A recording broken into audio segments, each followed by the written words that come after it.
This anime should have been about Helen. We were robbed, people!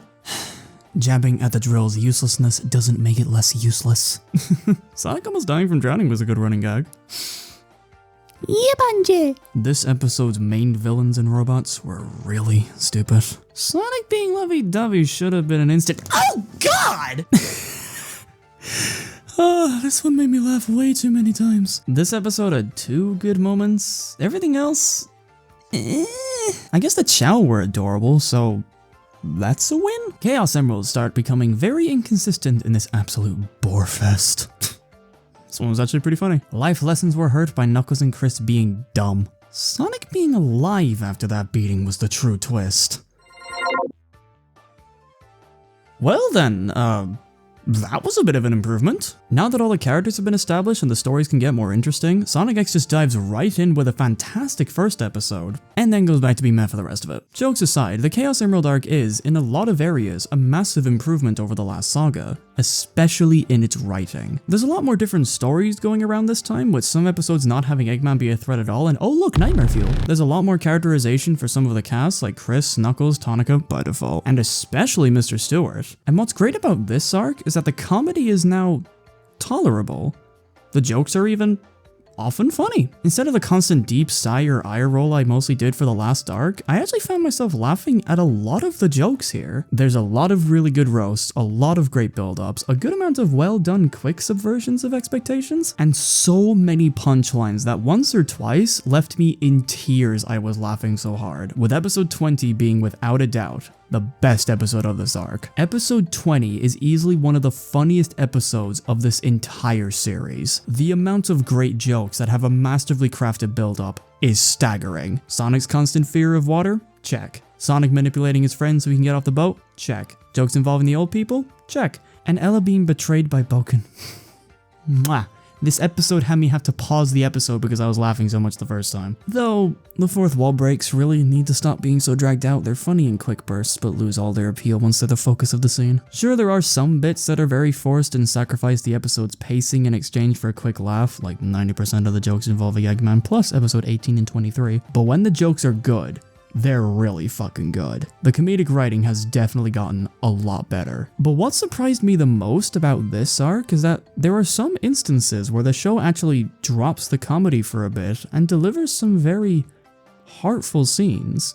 These moments are where Sonic X is at its best for me. Sure, I love myself a good joke like any other person, I'm not a monster, but when a show actually tackles some themes that would usually go unnoticed, like for example loneliness, that's when I see a show being a lot better than other comedies. The best examples that I could find in this arc is the scene where they made me actually care about Chris and his unwillingness to let Sonic go in episode 25, where Mr. Stewart pulls Chris aside and talks to him about his inner conflict. Everything about this scene, from the pacing to the voice acting, was really good. This scene masterfully tackled a core part of Chris's character, his friendship with Sonic, and how much Sonic means to him, all in the span of about a minute. And these lines of dialogue, there are 2 Chris's. One Chris feels like he has to let Sonic return to his world, the other Chris doesn't want to part with Sonic. Each Chris condemns the other Chris. That delicious candy will eventually melt and disappear, but the memory of its great taste remains. That's what growing up is all about. This is probably the best reassurance of letting someone go that I've probably ever heard. This scene was not only able to make Mr. Stewart and Chris developed characters, but it actually tells a surprisingly deep life lesson without it seeming forced at all. You may have to let someone go, but the great memories you had with them will live on. Damn, that's some deep shit. There is also a lot of development for the character Helen and her entire family in episode 14, where in under 30 seconds, the show managed to develop Helen's dad more than most of the main cast combined. Sonic X, when you actually try, you can make some great stuff. Why don't you do this consistently? Why do some of your episodes have so much stupidity in them? Yeah, you think that a small handful of deep moments and great jokes would blind me from even more stupidity that the show introduced? Well, think again. Let's talk about the bad stuff. Episode 18.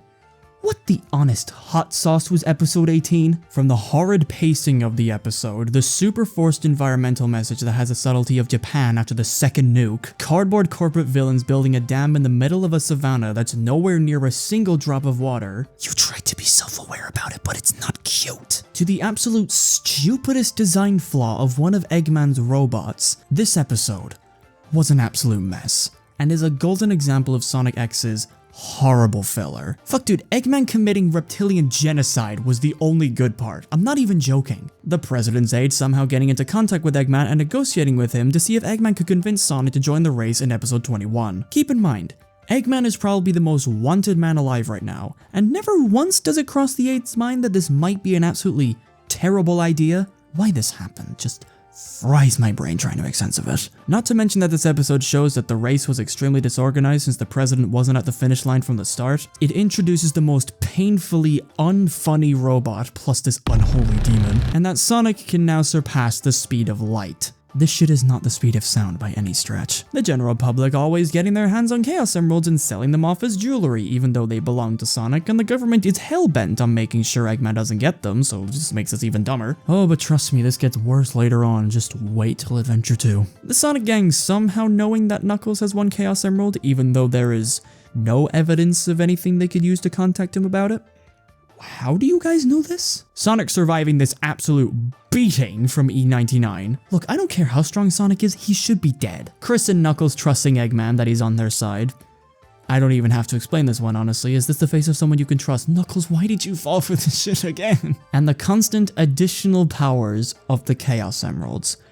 This one specifically drives me up the wall. In episode 23, the show decides that the Chaos Emeralds need to be a bit more than just magic rocks that power machines and dye your hair blonde. So, they add a new plot point that explains the following. If two Chaos Emeralds have been away from each other for a while that are in close proximity to each other, the emeralds would, and I quote, repel each other violently and unleash powerful electromagnetic waves. Well, that sounds pretty interesting. That's a nice little concept. It's a nice little bit of lore. But tell me this, Sonic X.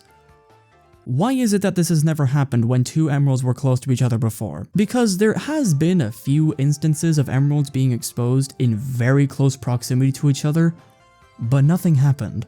Prime example being episode 10. So what's going on? Also, wasn't it a plot point that Chaos Emeralds attract other Chaos Emeralds? If that's the case, then why would they attract each other to their energy if they're just going to repel the moment the other emerald gets too close? This addition to how the emeralds work massively overcomplicates something that doesn't need to be complicated. I get why they're doing this, they don't want the Chaos Emeralds to be just MacGuffins that the characters are trying to collect.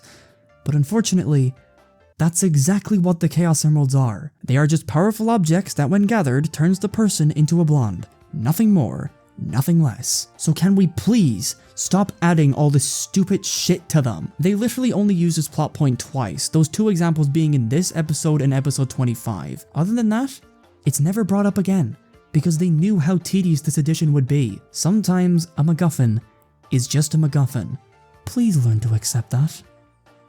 Now that I have said all of my likes and dislikes, despite having a lot of new stupid additions and the occasional forgettable or really bad episode, the Chaos Emerald Saga is still much better than the last one. With a lot more great jokes, the addition of more serious scenes, and a rather touching ending, Sonic X got more stuff right this time around because of the increased amount of heart and comedy.